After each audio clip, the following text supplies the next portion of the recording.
Saudi আরবের ice cream দোকানগুলা কেমন হয়?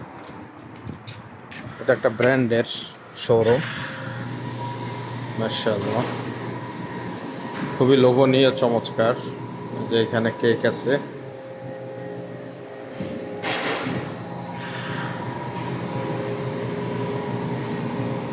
কেক, আইসক্রিম, ক্রিম জাতীয় যত ইয়ে আছে।